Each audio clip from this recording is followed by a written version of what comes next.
Hello friends, हाय. आज मी बनवणार आहे भरलेली वांगी. त्यासाठी मी ही छोटी छोटी वांगी घेतलेत. त्याचे आता आपण वरचे जे देठ आहेत ना ते आपण कट करून घेऊया. आणि आपल्याला सर्व वांगी ना आतमध्ये चेक करून घ्यायचे, कारण ह्याच्यामध्ये ना छोटे छोटे बारीक बारीक ना कीड असतात. त्याच्यासाठी आपल्याला हे चेक करूनच घ्यायचे आहेत. अशा प्रकारे आपल्याला ते कापून घ्यायचे आहेत. आणि तुम्ही पाहू शकता आतमध्ये व्यवस्थित आणि छान आहेत आतमध्ये वांगी. एकही मला ह्याच्यामध्ये किडलेलं असं वांग कोणतं भेटलं नाहीये. आणि मी सोबत ना एक बटाटा सुद्धा मी कट केलाय. भरलेल्या वांग्यामध्ये एक बटाटा टाकला ना तर खूप छान लागतं. आता आपल्याला ना मसाला तयार करून घ्यायचा आहे, म्हणजे शेंगदाण्याचं कूट. त्यासोबत मी अजून काय काय ॲड करणार आहे ते तुम्हाला दाखवते. शेंगदाणे आपल्याला व्यवस्थित छानपैकी ना खरपूस छान भाजून घ्यायचे आहे. त्याचा कलर छान असा रेडिश आला पाहिजे. आणि मी ना मिक्सरला शेंगदाण्याची सालं पण टाकते, मी ती काढत नाही. व्यवस्थित आपल्याला ते भाजून घ्यायचं आहे. शेंगदाणे करपता कामा नये, नाहीतर मग ते एकदम करपलेला वास येतो. आता आपण एका प्लेटमध्ये ना काढून घेऊया शेंगदाणे आणि पूर्ण थंड करून घेऊया आधी. थंड करून झाल्यावर आपल्याला ते मिक्सरच्या भांड्यामध्ये टाकून घेऊया. आता आपल्याला हा मसाला बनवायचा आहे. त्याच्यासाठी आपण शेंगदाणे घेतलेत, लसणीच्या पाकळ्या घेतल्यात आपण 5-6, 3 मी मिरच्या घेतल्यात, कोथिंबीर घेते मी त्याच्यामध्ये, थोडंसं मी त्याच्यामध्ये तीळ असतात ना सफेद, ते मी तीळ टाकणार आहे त्याच्यामध्ये. आणि लाल तिखट टाकणार आहे. मीठ टाकते मी चवीप्रमाणे आणि थोडं नंतर पण टाकणार आहे मी. आता आपण हे मिक्सरला त्याची चांगली पेस्ट करून घ्या, म्हणजे कूट तयार आपण करूया. मसाला हा हे बघा थोडासा जाडसरच आहे. अशा प्रकारे आपल्याला हा मसाला तयार करून घ्यायचा आहे. आणि आता जी वांगी कट करून घेतली होती ना त्याच्यामध्ये हा आपल्याला मसाला भरायचा आहे आतमध्ये. आपण तीळ टाकलेत ना, तिळाने कशी ना ग्रेव्ही ना एकदम घट्ट होते तीळ टाकल्याने. म्हणून आपल्याला थोडासा 1 चमचाभर ना आपल्याला सफेद तीळ टाकायचे आहेत. ठीक आहे, त्याने आणि टेस्ट पण खूप छान लागते. तुम्ही एकदा ना अशा पद्धतीने मसाला तयार करून बघा, तुम्हाला पण नक्की आवडेल. अशा प्रकारे आपल्याला ना ही सर्व वांगी आपल्याला भरून घ्यायची आहेत.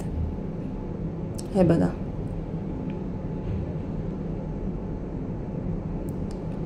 आता हा मसाला पण आपल्याला फोडणीलाच द्यायचा आहे. आपण तेल गरम करायला ठेवलंय.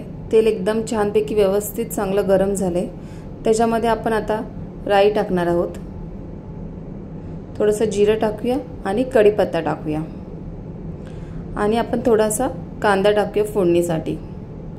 कांदा आपल्याला छानपैकी ना तो भाजून घ्यायचा आहे. त्याचा थोडासा कलर चेंज होईपर्यंत आपल्याला तो चांगला फ्राय करायचा आहे, नाहीतर कांदा कच्चा राहिला ना त्याची टेस्ट बरोबर येत नाही.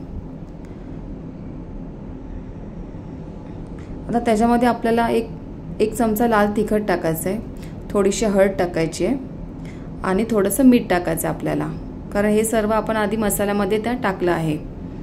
आता आपण व्यवस्थित सर्व मिक्स करून घेऊया मसाले.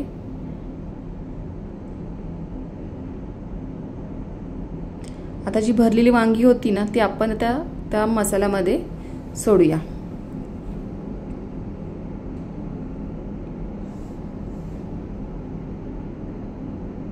हा जो मसाला उरलेला होता ना तो आपल्याला वरून टाकायचा आहे.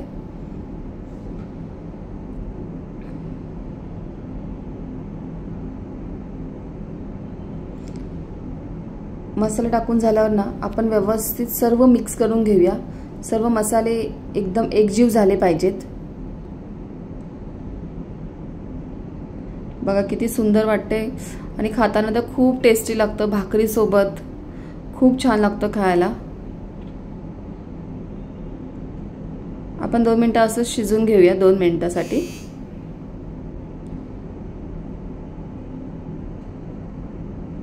आता ह्याच्यानंतर जे बारीक मी बटाटे कापून ठेवले होते ना ते बटाटे आपण आता ह्याच्यामध्ये आपण टाकूया. बटाटे पण खूप छान लागतात. ह्याच्यामध्ये आपण एक बटाटा जरी कापून टाकला ना तरी पण खूप छान लागतो. आणि लहान मुलांसाठी बटाटा आवडतोच त्यांना. आता आपल्या जे मिक्सरच्या भांड्यात जे पाणी होतं ना मसाल्याचं ते आपण त्याच्यामध्ये ॲड करणार आहोत आणि व्यवस्थित सर्व मिक्स करून घेऊया.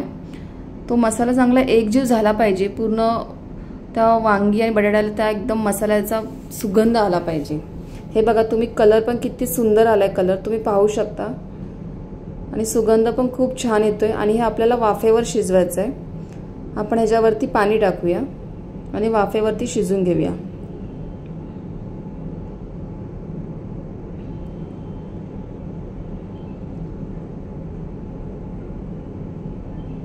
हे बघा किती छान मस्त कलर पण छान आलाय, ग्रेव्ही पण एकदम थिक झाले छानपैकी, वांगी पण खूप छान शिजलेत।